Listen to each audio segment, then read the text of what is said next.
all, IVC. Thanks for tuning in. Check out my vinyl finds for this past weekend.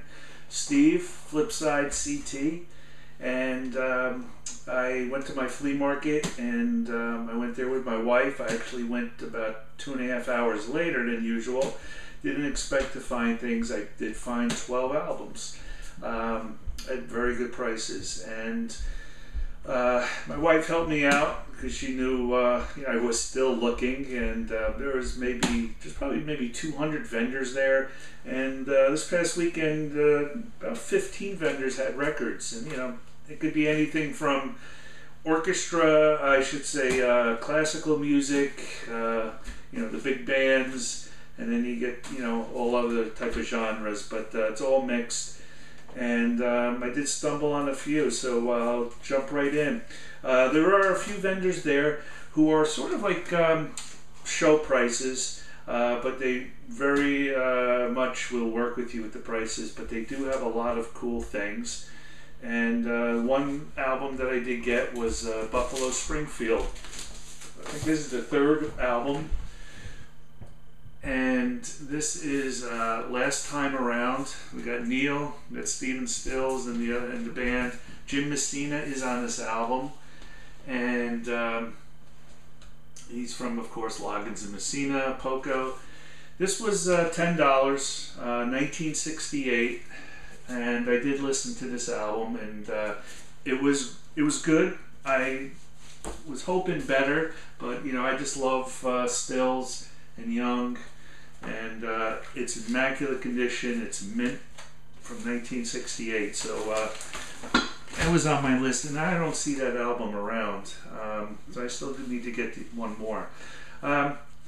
This next one, I asked a friend of mine if he had to choose one album for me to get from this guy, which one should I get?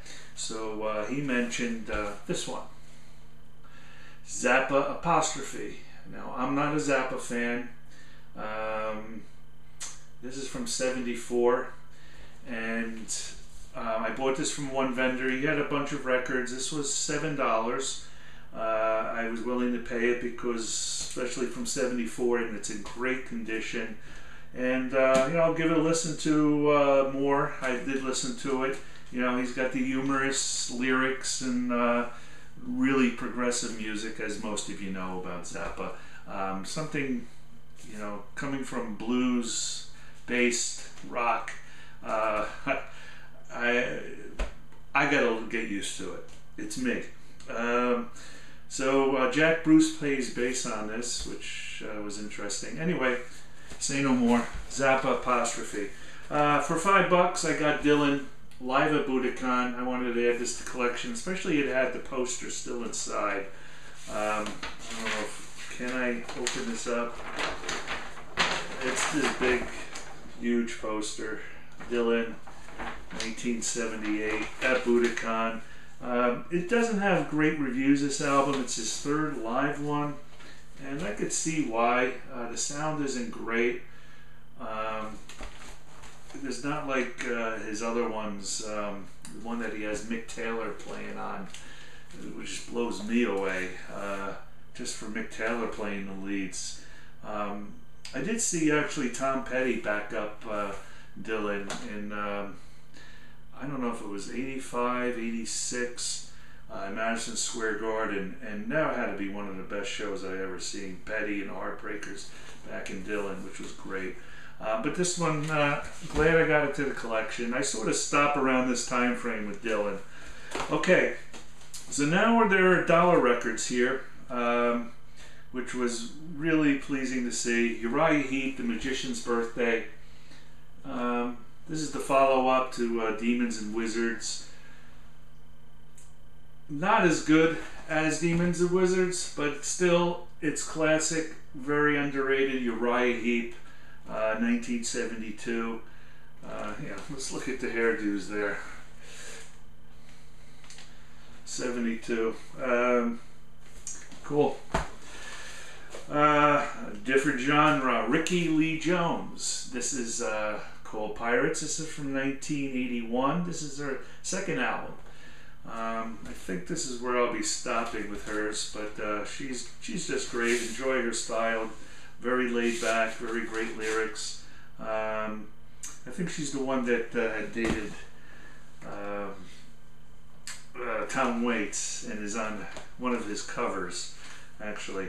Okay, this next frontman is very underrated, and I think is in the list of top frontmen in rock and roll. You know, there are several that we know of, but Peter Wolf is a great performer, and his music is fun, upbeat. 1987. This is "Come As You Are."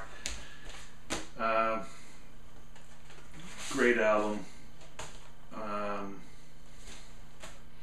This one has the lyrics also. I'm not sure who's on this and works with him. I'm looking quickly, but he does have you know, horn sections, keyboards, and percussion. So you know, it's a good backup band. Peter Wolf, great frontman. This album, Peter Townsend, Scoop, double album, outtakes and demos from 1983, and goes back, you know, to Magic Bus and Love Rain Over Me, Squeezebox. But there's also other songs, Behind Blue Eyes, different versions. Of course, he would put these on a demo and play for the band. He put a lot of effort to these two records. You know, he describes a lot of things on the liner notes about the songs. There are two other versions. This is called Scoop. Another album is another Scoop, and then there's a third one. So if you are a Townsend Who fan, highly recommend if you find this album or the other ones. Be watching out. Okay, Nick Lowe, Labor of Lust. First one, 1979. He always reminds me of Graham Parsons. Anyway, you want to call it punk, you want to call it new wave. Very, very well produced, and as we know, he had done other productions for others. Following that one, Nick the Knife. This is one from 1982, and great album. I like it. Popular vocalist. This one doesn't have any lyrics or anything, but look, yeah, 1982. This next one, I had to get a new copy. My other one was beat to crap. Elvis Costello, need we say more? This year's model. Anybody not familiar with Elvis, this is the album to get. I'm sure most of you are. We won't say any more. Great condition. I was so surprised to see that one. Okay, two more. Gary Newman, New Wave.